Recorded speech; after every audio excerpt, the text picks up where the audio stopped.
The city breathes a rusted sigh, a metallic taste coating your tongue even before the first swig of cheap whiskey. Your office, a forgotten alcove on the 5th floor of a brick relic, hums with the tired thrum of distant traffic. Dust motes dance in the weak afternoon light, performing a slow ballet over stacks of unpaid bills and case files long since closed, or, more accurately, abandoned. You, Cole, sit behind a scarred oak desk, the worn leather of your chair groaning a familiar protest. The amber liquid in your glass is a balm, a temporary truce with the gnawing silence. For years, the silence has been a constant companion, punctuated only by the echo of a name, Elara Vance. Her face, a ghost etched behind your eyelids, a vibrant smile frozen in time, haunts the edges of your vision. You remember the city's frantic pulse, the frantic search, the way the trail vanished like smoke, leaving only ash in its wake. A young woman, vanished without a trace, swallowed whole by the very streets you swore to protect. You called it a failure, a scar carved deep into your very being, the reason your badge now sits in a forgotten drawer, gathering dust like everything else. A sharp rap on the frosted glass of your door shatters the quiet. You don't look up immediately, letting the unexpected intrusion hang in the air, a tiny disruption in your carefully cultivated apathy. The rapping grows more insistent, a delicate but firm rhythm. Finally, you sigh, the sound a ragged whisper in the room. Enter. The door creaks open, admitting a gust of expensive perfume and a woman whose presence screams old money. Her tailored suit, a charcoal symphony, fits her with an almost aggressive precision. Diamonds glitter at her throat, catching the meager light and throwing it back with defiant brilliance. Her eyes, though, are a raw, exposed nerve, red-rimmed and desperate beneath perfectly sculpted brows. This is the socialite, you realize, the one who called your landline a dozen times this morning, her voice a clipped, frantic plea. He steps in, his gaze sweeping your cluttered office with a barely concealed shudder, before settling on you with an intensity that makes your skin prickle. You are Cole, his voice, though refined, trembles at the edges. You nod, swirling the amber liquid. Last I checked. She doesn't flinch at your gruffness. Desperation, you've learned, strips away the veneer of polite society. She clutches a delicate leather handbag as if it's the only thing keeping her anchored to reality. My daughter, Lila Monroe. You set your glass down, the clink sharp in the sudden stillness. Tell me. She sits opposite you, on the visitor's chair, perching on the edge as if ready to bolt. She disappeared 4 days ago.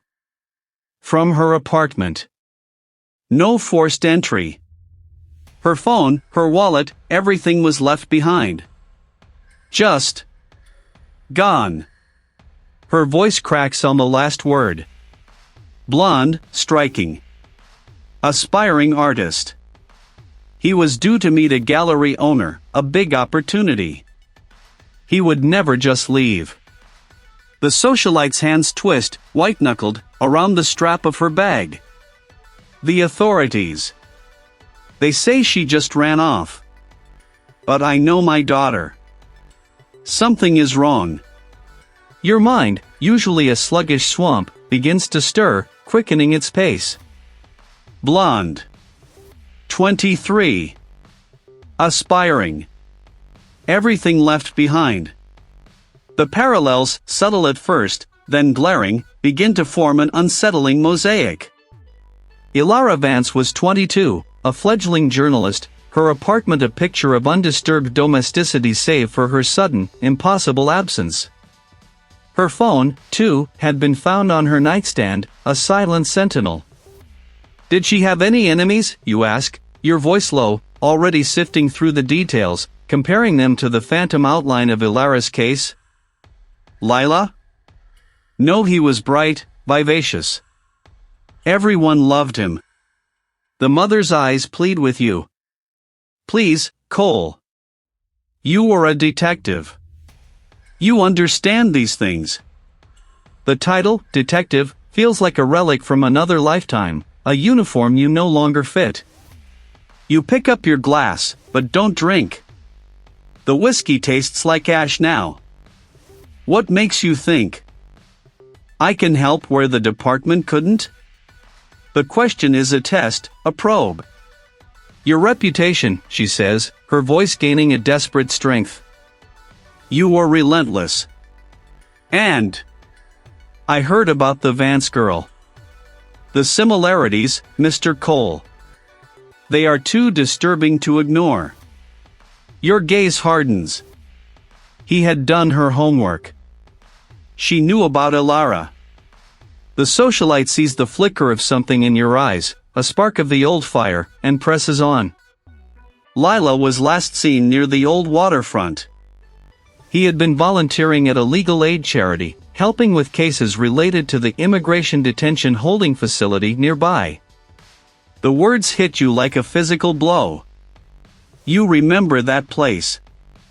A labyrinth of bureaucracy and despair, a fortress of steel and razor wire.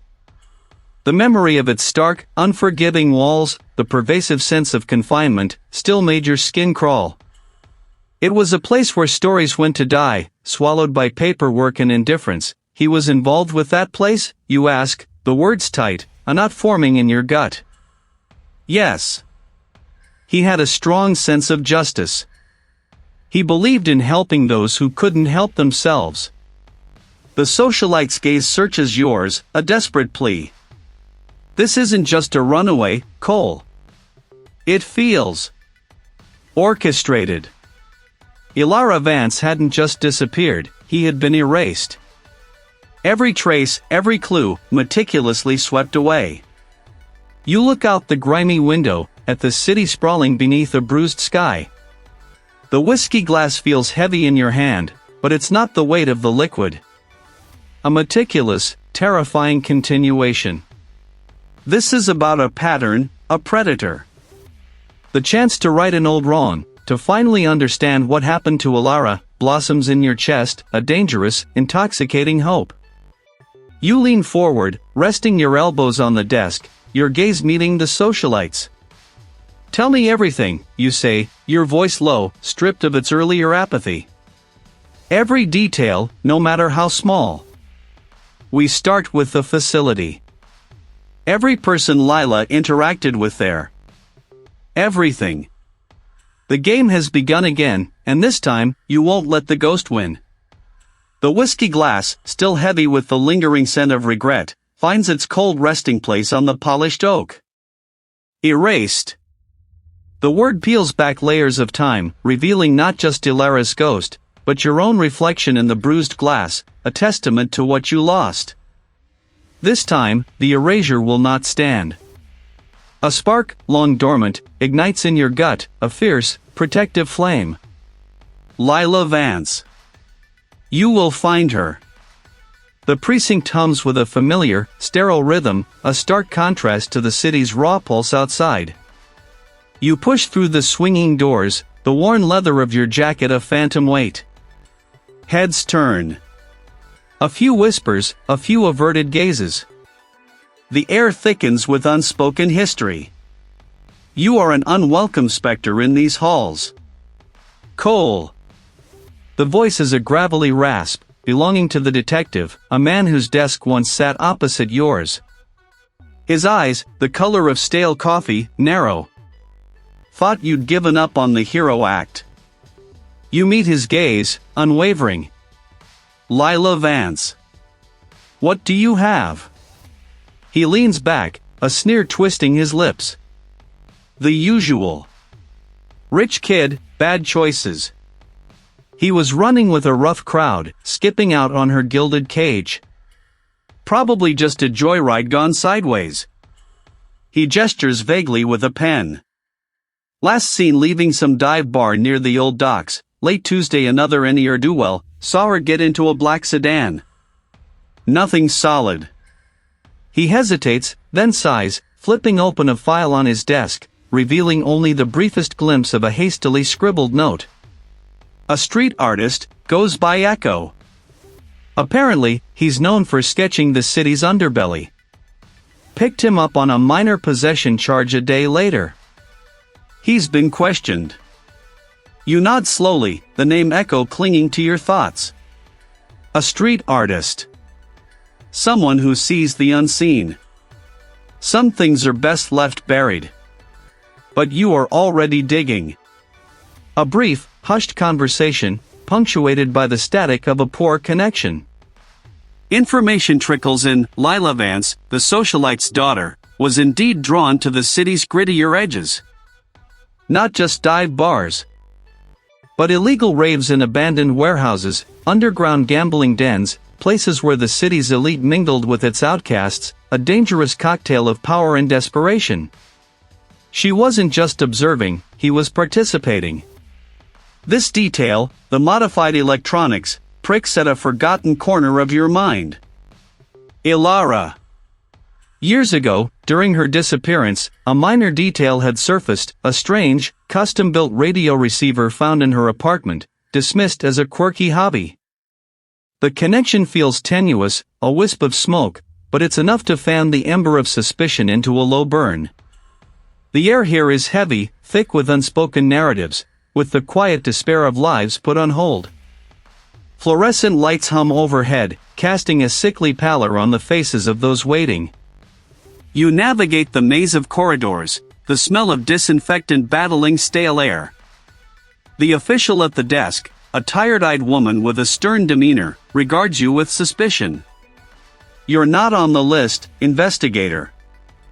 I'm here to speak with Echo, you state, your voice calm, authoritative, a practiced cadence from another life. You flash a worn, laminated PI badge. Regarding the Vance disappearance. He's a witness. She consults a ledger, her finger tracing lines of faded ink. After a tense moment, she reluctantly points down a hallway. Cell block C. But he's been uncooperative. The small interview room is stark, a metal table and 2 chairs. Echo, a young man with a shaved head and intricate tattoos weaving across his neck and arms, sits hunched, sketching furiously in a small notebook. His eyes, when they finally lift, are sharp, intelligent, but guarded. They said you saw nothing, you begin, observing the quick, confident strokes of his charcoal. He shrugs, not looking up. Just a car. Black. Tinted windows. Happens every night. Lila Vance was in that car, you press, leaning forward. What did you see before she got in? Did she seem distressed? Was she forced? His hand stills. She looked determined. Like he was going somewhere he had to go, even if she didn't want to. He taps his notebook. She dropped something. A small disc. I picked it up, thought it was trash. Then the guards came. I forgot about it. What kind of disc? He reaches into his pocket, pulling out a small, circular object. It's not a CD or a USB drive. It's a thin, polished metal disc, no larger than a coin, with a series of intricate, almost microscopic symbols etched onto its surface.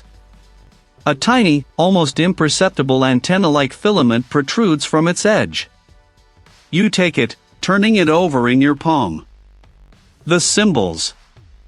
They are not random. They form a complex, geometric pattern. And then, a jolt. Years ago, during Elara's case, a similar disc had been mentioned by a frantic neighbor. Dismissed as a child's toy, a decorative button, it was never recovered, never properly investigated. A small detail, swallowed by the enormity of her disappearance. This is it. The subtle, almost imperceptible link. Not a child's toy. Not a decorative button. This is a key. A device. And it hums, faintly, in your hand, a silent song of connection between 2 vanished women, years apart, yet bound by a single, terrifying thread. The game has changed. The polished metal disc, no larger than a sovereign, cools in your palm. Its weight is negligible, yet the intricate etchings, like a forgotten script, suggest a density of purpose, A single, almost invisible filament, thinner than a cat's whisker, protrudes from its edge, catching the dim light of your office. It's not a key in the traditional sense, but a whisper of a lock. You turn it over, the smooth surface reflecting your weary face, a canvas for the shadows of doubt and the nascent glint of resolve. Hours bleed into one another as you attempt to decipher its nature. Your ancient laptop refuses to acknowledge its presence. It feels like a piece of a puzzle from another era, or perhaps, one far ahead. You tuck it away, a silent promise to revisit its enigma. For now, the city's heart, a labyrinth of old money and newer secrets, calls. Lila's social orbit, a glittering, dangerous space, leads you to the doorstep of the Blackwood estate, a monolith of granite and wrought iron that commands a ridge overlooking the city. The security chief replies, his tone a flat dismissal, a wall erected before a single brick can be laid. His eyes, however, hold a flicker, a recognition of your name, perhaps, or the ghost of the city's collective memory. You press on, a bird beneath their polished surface. Her disappearance, it's connected to your daughter, isn't it? The private parties? The yacht on the bay? A muscle twitches in the security chief's jaw. You are trespassing. Further inquiry will be met with legal action. The words are a polite threat, a velvet glove around an iron fist. But the lack of outright denial, the immediate leap to legal recourse, speaks volumes. They are protecting something. Your instincts, honed by years of sifting through urban detritus, prickle. Accidents hushed. Incidents buried. The city's elite had a way of sanitizing their lineage, of scrubbing away stains with golden influence. You shift your focus, digging into archived news articles, old police blotters, and public records. A hit-and-run involving the financier's son, charges inexplicably dropped. A drug bust at a private club owned by a Blackwood associate, key witnesses vanishing before testimony. The threads, once disparate, begin to weave a tapestry of calculated impunity. This wasn't just individual incidents, it was a system, a network designed to protect its own, to make inconvenient truths disappear. A name surfaces in your research, a former junior aide to the Blackwood family, a young man named Elias. The timing of his detention, you note, coincided precisely with one of the Blackwood family's more egregious cover-ups. A convenient way to remove a potential witness from circulation, perhaps? Its high walls and razor wire speak of containment, of lives held in limbo. You arrive under the guise of an investigator seeking information on a long-deported individual, a flimsy pretext that barely gets you past the first desk. The air inside is thick with unspoken anxieties, the metallic tang of disinfectant, and the low hum of fluorescent lights. You navigate the maze of corridors, past watchful guards and the distant murmur of voices behind locked doors. Your goal, the records office. Immigration infraction. She sighs, her fingers tapping rhythmically on her keyboard. Thorn. Elias. Ah, yes. Brief stay. Released. Her voice is flat, rehearsed. Any notes on his visitors? Or why he was released so quickly? You press, your gaze fixed on her, searching for the crack in her composure. She hesitates, a subtle shift in her posture. His record is sparse. Unusual for a detention of that length, even a brief one. And no visitor logs. Says here he was released directly to legal counsel. Whose legal counsel? She shakes her head, not specified. High profile. Elias Thorne was a junior aide, hardly high profile. Unless his connection to the Blackwoods made him so. Lila, with her sharp mind and penchant for uncovering uncomfortable truths, might have stumbled upon this very mechanism. And Lila, like a moth drawn to a dangerous flame, had flown too close. The city lights, once a comforting glow, now seemed a mock, illuminating only the surface, hiding the rot beneath. The disc in your pocket feels heavier now, a potential key to unlocking a truth far more insidious than you first imagined. Back in your cramped office, the air thick with stale coffee and the ghosts of past failures, you pull out the dusty boxes marked Elara, unresolved. The files, once a source of crushing defeat, now spark with a renewed, grim purpose. You begin to sift through them, page by yellowed page, searching not for the obvious, but for the overlooked. A name in a police report, dismissed as irrelevant. A witness statement, deemed unreliable. A location, once a dead end, now a potential link. The Blackwood name. The financier's associates. The chill of the night air clung to you, a stark contrast to the simmering heat of your frustration. The colleague's words, high profile, resonated like a discordant bell, a deliberate slip that had revealed more than intended. Elias Thorne, a junior aide, hardly warranted such a designation, unless his threads were woven into a much larger, darker tapestry. At the time, it had seemed insignificant, a bureaucratic tangle. Now, it pulsed with a new, unsettling energy. The facility loomed on the city's outskirts, a monolithic structure of gray concrete and reinforced glass, its perimeter ringed by chain-link fences topped with glinting razor wire. It felt less like a place of temporary holding and more like a fortress designed to keep secrets in as much as it kept people out. A gust of wind, carrying the faint, metallic scent of industry, rattled the gate as you approached, your breath misting in the frigid air. Inside, the waiting area was sterile, hushed, punctuated only by the low hum of fluorescent lights and the distant murmur of voices. A tired-eyed clerk, framed by a thick pane of bulletproof glass, eyed you with weary suspicion as you presented your private investigator's license. "I'm looking for records pertaining to Elias Thorne," you stated, your voice steady, betraying none of the urgency clawing at your gut. Specifically, any visits he made. Individuals he sponsored, around the time Elara Vance disappeared. Years ago. The clerk's brows furrowed. That's a long time ago. And we don't just hand out visitor logs for past cases. "I understand," you countered, leaning closer, your voice dropping to a persuasive murmur. "But this isn't a fishing expedition. This is about a current missing person, Lila Thorne. And the connection, I believe, runs through here, through Elias." The weight of the Blackwood influence, even unspoken, was a powerful currency. After a tense negotiation, involving a signed waiver and a stern warning about confidentiality, you were directed to a small, dusty room filled with filing cabinets that scraped against the concrete floor when pulled open. The air was thick with the scent of old paper and stale disinfectant. Hours bled into one another as you sifted through reams of yellowed documents, visitor logs, intake forms, and sponsorship requests. Your fingers grew grimy, your eyes burned, but the methodical search anchored you, a quiet fury fueling your persistence. Then, buried beneath a stack of routine administrative reports from nearly a decade ago, you found it. A visitor log entry for Elias Thorne.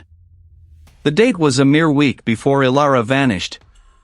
And next to his meticulously printed signature, a small, almost imperceptible detail. Not a doodle, not a stamp, but a precise, almost elegant mark etched into the paper with what looked like a fine-tipped pen. It was a stylized raven's claw, 3 sharp, delicate lines converging at a point, so subtle it could easily be dismissed as an ink smudge. But you knew it. You remembered it. A ghost of a memory, from the endless hours you'd spent poring over Elara Vance's case files, flickered into vivid focus. A grainy photograph of her apartment, taken by the forensic team. On a small, silver locket, almost hidden amongst the clutter on her bedside table, a similar, minuscule etching.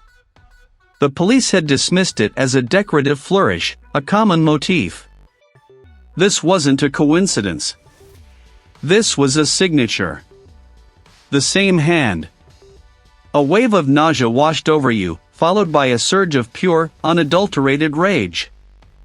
It wasn't just an echo, it was a direct continuation. Elara, Lila. The connection was undeniable, terrifyingly clear. The Blackwood name, the high-profile comment, Elias Thorne's involvement, it all coalesced into a monstrous, interconnected web. You carefully photographed the log entry with your phone, every angle, every detail. The clerk was already packing up for the night, casting impatient glances your way. You scanned the empty parking lot, the surrounding industrial buildings. Nothing. Just the wind whistling through the fence. But as you reached your driver's side door, a glint of movement in your peripheral vision. You instinctively shielded your eyes, your heart lurching. When your vision cleared, the sedan was gone, its taillights a rapidly receding crimson smear down the deserted road. You hadn't just found a clue, you had disturbed a nest. The ghost knew you were digging. It knew you were close. The target was no longer just on the perpetrator, it was firmly fixed on you. Shaken, yes, but a new, grim determination hardened your resolve. The game had changed. And you were ready to play. If you could just direct me to the archived records, The facility manager, a woman with eyes like polished river stones and a mouth set in a permanent downward curve, merely offered you a thin, unyielding smile. Her fingers, adorned with a single, tasteful silver band, tapped a rhythm against the polished surface of her desk. "Cole," he interrupted, his voice a cool current, "I understand your urgency. But these are sensitive files. Protocols. There are forms, clearances, a waiting period that extends far beyond a simple afternoon's request." She gestured vaguely towards a stack of binders, pristine and untouched, on a distant shelf. They looked as old as the city itself, yet utterly inaccessible. You leaned back, the cheap plastic chair groaning beneath your weight. The air in the office was stale, thick with the scent of recycled paper and unspoken bureaucracy. You watched her, a knot tightening in your gut. This wasn't about protocol, this was about obstruction. Her gaze, unwavering, told you more than her words ever could. The official channels, once your trusted pathways, were now just another wall, taller and more insidious than any brick and mortar. A sigh escaped you, heavy with the weight of realization. Redemption wouldn't be found in fluorescent-lit offices or through polite requests. It would be forged in the shadows, with the tools of the outcast. You rose, the chair scraping loudly against the linoleum. "Thank you for your time," you said, the words tasting like ash. She offered another placid smile, a gatekeeper guarding not just records, but secrets. The chill of the autumn air, sharp and bracing, was a welcome slap after the oppressive warmth of the facility. You pulled your trench coat tighter, the city's roar a sudden, jarring symphony. The next step wasn't clear, but the path was. You needed eyes that saw beyond the official narrative, hands that could pry open sealed documents. You needed the former detective. The meeting place was a dive bar, tucked away in a forgotten alley where the neon sign flickered like a dying ember. The air inside was thick with stale beer and desperation, a familiar comfort. He sat at the back, a silhouette against the grimy window, a glass of amber liquid cradled in his scarred hand. His face, when he turned, was a roadmap of disappointments, etched with the battles he'd fought and lost within the department. "Heard you were sniffing around the old haunts. Thought you'd learned your lesson." You slid onto the worn vinyl booth opposite him. Some lessons need repeating. Or perhaps, some truths were never fully learned. You didn't waste time with pleasantries. Lila Thorne. Vanished. Echoes of the past. I need everything you've got on the other disappearances. The ones the department buried. He took a slow sip, his eyes, once sharp, now clouded with a weary cynicism. Buried deep, Cole. Deeper than you can dig with a badge and a subpoena. But you don't have a badge anymore, do you? A faint, bitter smile touched his lips. What makes you think I still care? Because you're still here, you countered, your gaze unwavering. Nursing that drink, but still watching. Still remember the names, don't you? The ones that kept you up at night, just like they keep me up. A long silence stretched between you, punctuated by the clinking of glasses and the distant wail of a siren. Then, with a grunt, he reached into his worn leather satchel, pulling out a battered laptop. Its screen flickered to life, a mosaic of spreadsheets and fragmented news clippings. I've been tracking them. Not for the department, obviously. For my own damn peace of mind. Thought I was the only fool left. He spun the laptop towards you. Look at this. The first one, Elara Vance, vanished 8 years ago. Then Elise Dubois, 6 years. Then your girl, Emily Hayes, 5 years back. And now Lila Thorne. His finger, thick and calloused, traced a grim line down a column of dates. All young women. All between 19 and 23. All with a history of minor scrapes, nothing serious, but enough to make them less visible. The pattern was undeniable, stark in its repetition. And the locations? That's where it gets interesting, he murmured, leaning closer. Clara was last seen near the old docks. Elise, a derelict warehouse district. Emily, a forgotten stretch of canal. Lila. Her last known location was a club near the city's edge, a place known for its transient crowd. He paused, his gaze meeting yours. All places where a girl could disappear without a ripple. But there's something else. He clicked a few keys, bringing up a map overlaid with red markers. Each of these locations, if you trace them back, had a tangential connection to a specific outreach program. A youth mentorship initiative, funded by the city's oldest money. The Thorne Foundation. Lila Thorne. The wealthy socialite's daughter. The irony was a bitter taste. The foundation that her own family runs? The very same, the former detective confirmed, his voice laced with grim satisfaction. They offer second chances to at-risk youth. Provide housing, job training, a fresh start. But dig a little deeper, Cole. The program's records are spotless, but the beneficiaries?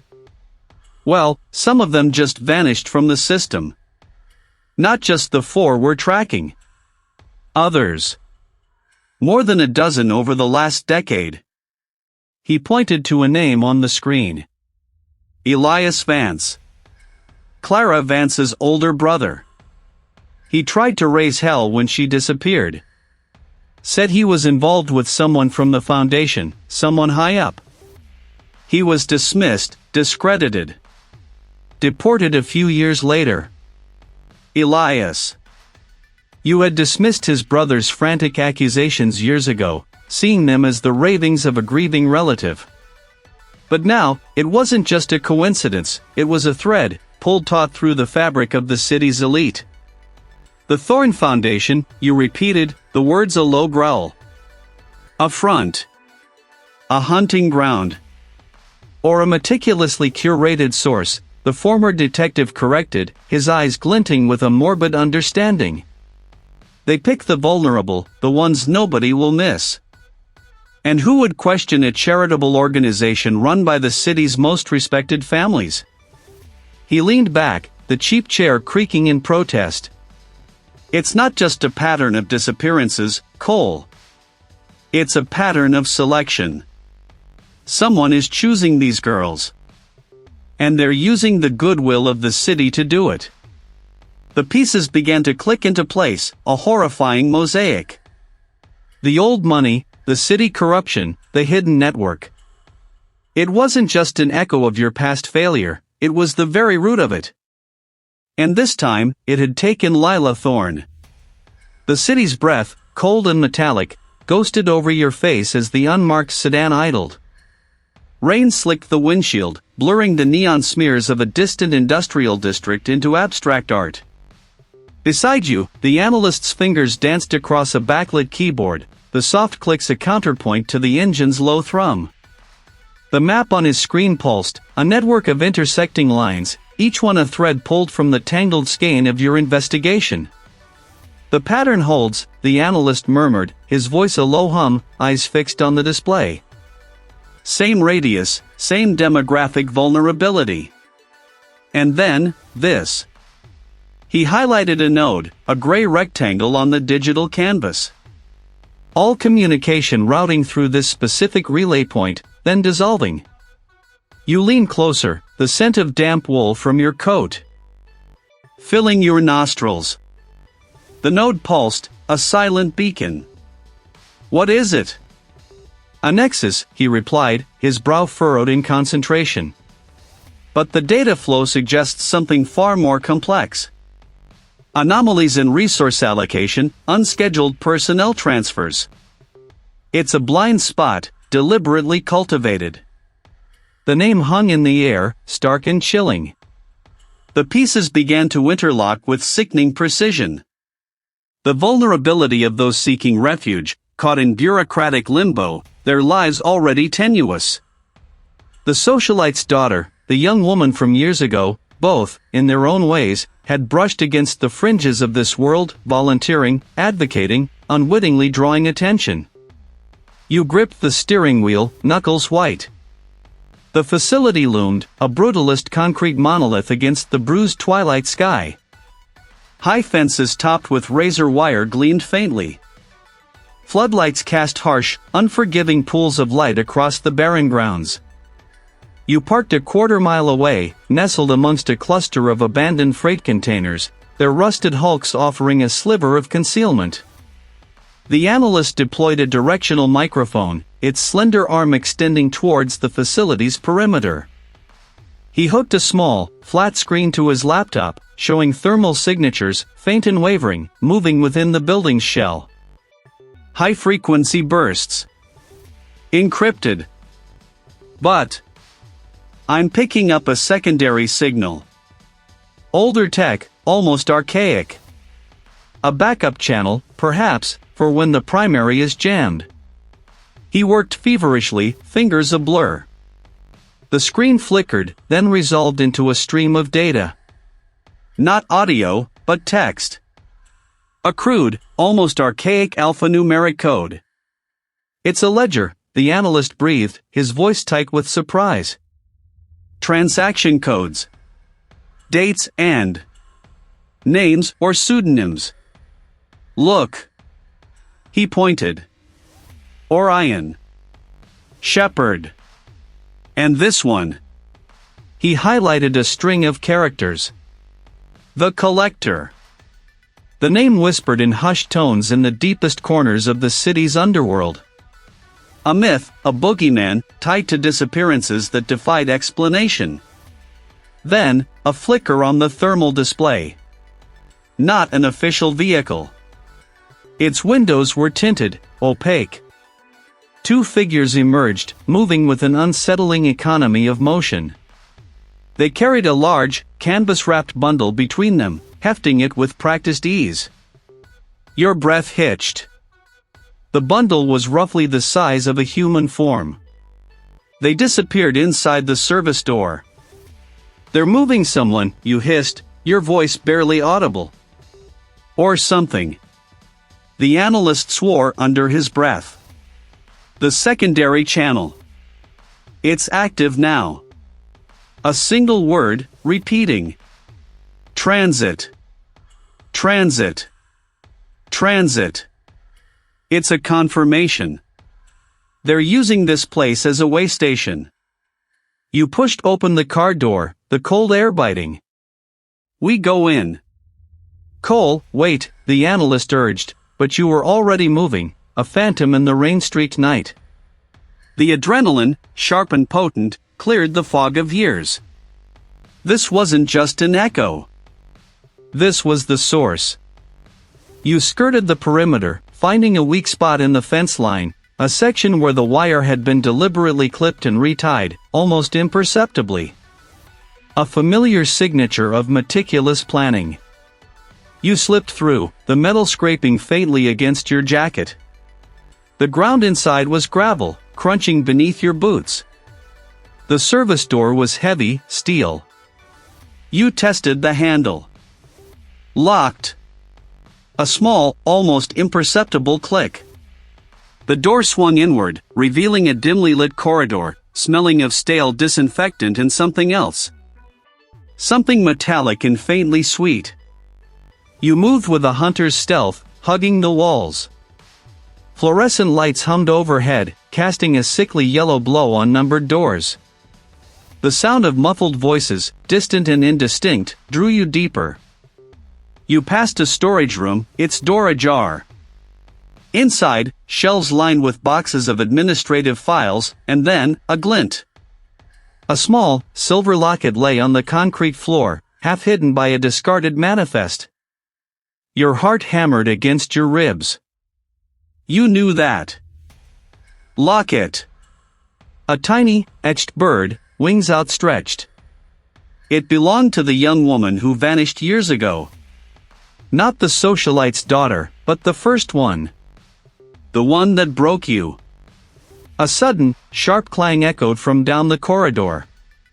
Footsteps, heavy and fast, approaching. They hadn't seen you.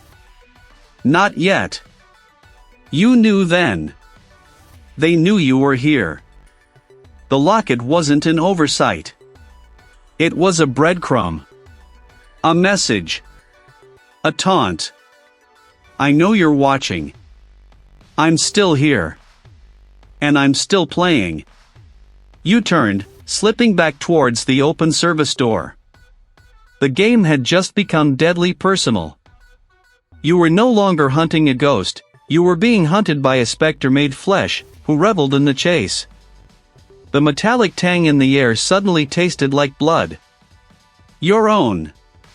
The service door sigh shut behind you, a hollow echo swallowed by the cavernous quiet.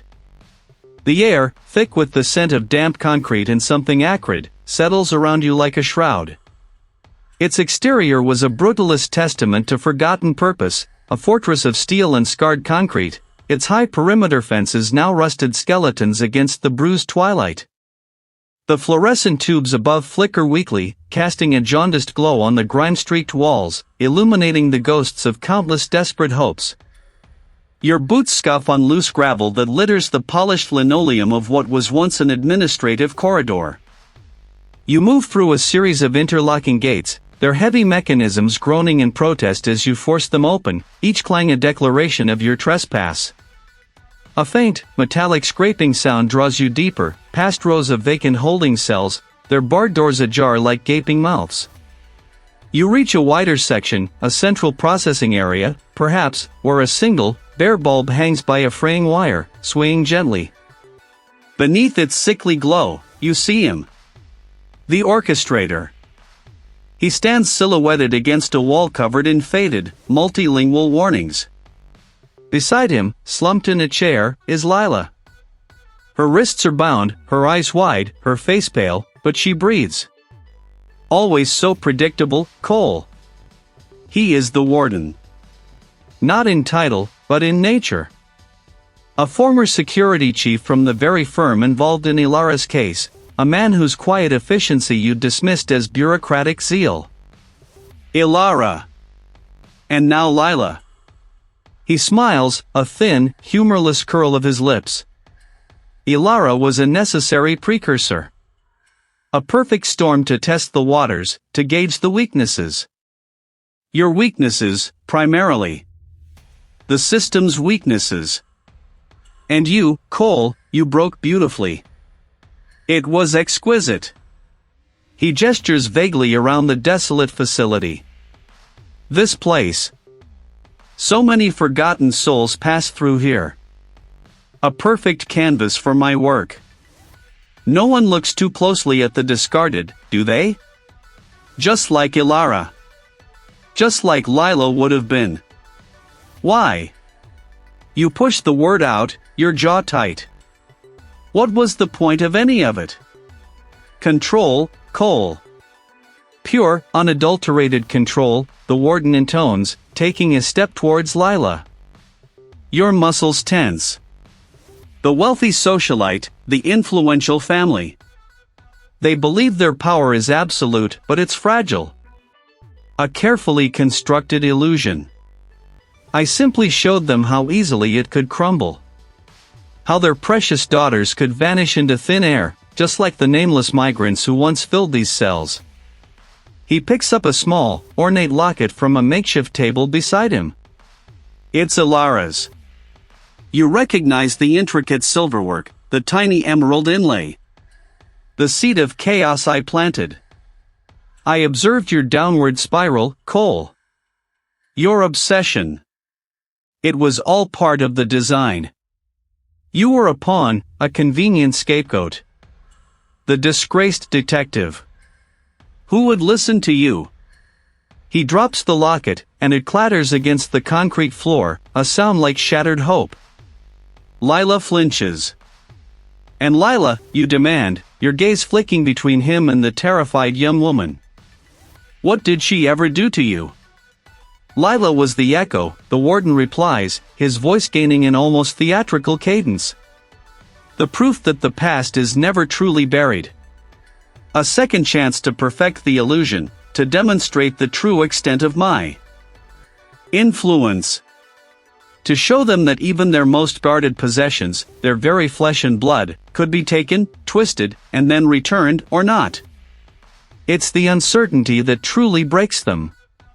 He takes another step towards Lila, his hand reaching out. Imagine the agony, Cole. The years of not knowing.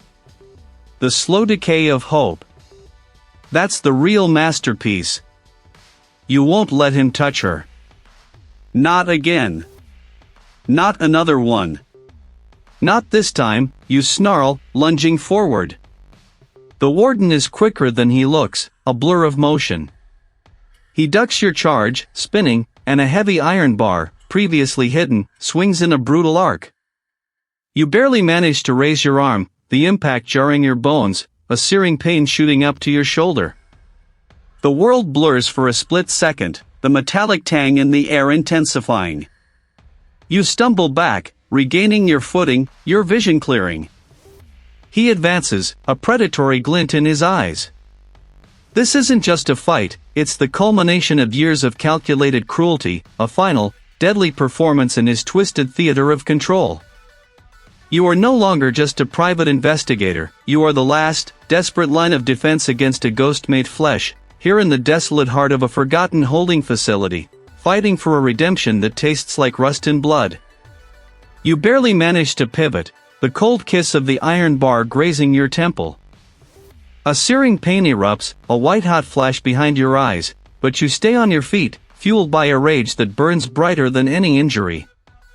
The warden, a hulking shadow in the dim, stale air, grunts, surprised you didn't crumple.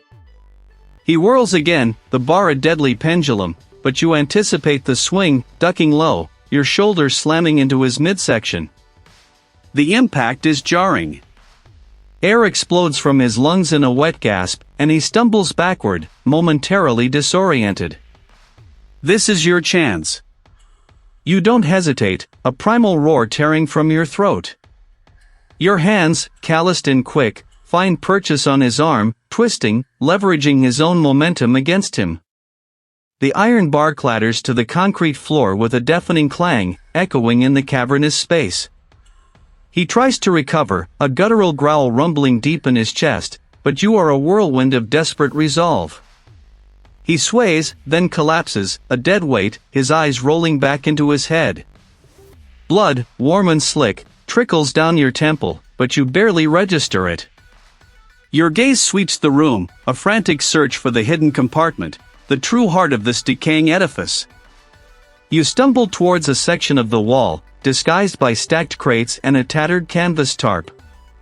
Your fingers, trembling slightly, tear away the obstruction, revealing a cleverly concealed door, crudely fashioned from steel. A heavy padlock, rusted and old, hangs from a latch. You grab the discarded iron bar, its weight familiar in your grip, and with a desperate surge of strength, you bring it down on the lock. Metal shrieks, sparks fly, and with a final, echoing crash, the padlock shatters. The door groans open, revealing a small, windowless room. The air within is thick with despair, but a sliver of hope ignites in your chest. Alive! A wave of profound relief washes over you, so potent it nearly brings you to your knees. You're safe. She flinches, but something in your voice, in your tired, bloodied face, must pierce through her fear. She nods, a tiny, almost imperceptible movement. Just then, the distant wail of sirens, growing steadily louder, pierces the facility's thick walls. Footsteps pound on the concrete outside. The main door of the vast holding facility bursts open, and the detective charges in, a phalanx of uniformed officers at his heels, weapons drawn. His gaze lands on the unconscious warden, then on you, and finally on the young woman. A complex mosaic of shock, relief, and grudging respect crosses his face. "Cole," he breathes, his voice tight. "You found him."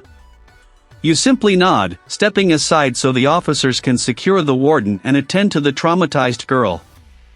As the room fills with the controlled chaos of an official response, you point to a small, nondescript desk tucked away in a corner of the warden's office. "Check the ledgers. And the hard drive." He didn't work alone. The ensuing hours blur into a frantic storm of activity. Names, dates, transactions, they paint a picture of human exploitation, a network that stretched far beyond the warden himself. You see entries that mirror the date of the young woman's disappearance years ago, coded but unmistakable.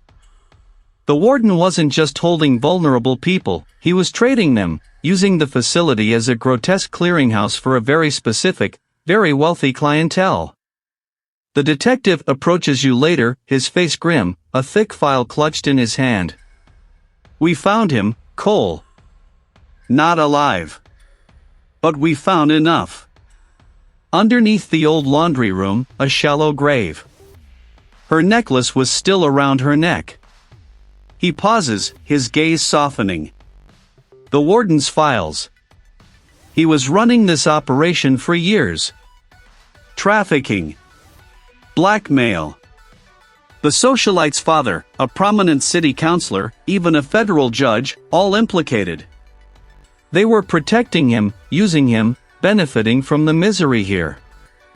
The girl from your past. He was one of his early victims. And the silence was bought. A cold, hard knot of grief and vindication tightens in your gut. The warden. He wasn't just an echo, he was the source. The full scope of the conspiracy, the meticulously hidden network of secrets, is laid bare. This wasn't just a new case, it was the final, terrifying chapter of the old one. You step outside, the night air a sharp contrast to the stale stench of the facility. Ambulances depart, their sirens muted, carrying the rescued girl to safety. Flashing lights paint the surrounding buildings in a kaleidoscope of red and blue. Tomorrow, the city will wake to a scandal that will ripple through its elite, shaking foundations, toppling names previously thought untouchable. The detective finds you by your battered vehicle, a quiet moment amidst the swirling chaos. You were right, Cole. About everything. This whole place. It was rotten to the core. You've blown it wide open. He offers you a hand, a genuine gesture of respect. The department owes you an apology. And more. You shake his hand, the grip firm. The words, though welcome, feel distant. You remember the young woman from your past, her face clear in your mind now, finally given a measure of peace. The redemption you sought isn't a fanfare or a medal, but this quiet, bruised understanding. The sky begins to lighten, a pale gray bleeding into the bruised purple of dawn. You are still Cole, the disgraced former detective, the struggling private investigator. The city will talk, investigations will unfold, and lives will be shattered and rebuilt. But for you, the ghost is confronted, its malevolent grip finally loosened. There is a quiet acceptance in your heart, a new kind of purpose, perhaps, in the pursuit of justice that no one else dares to seek.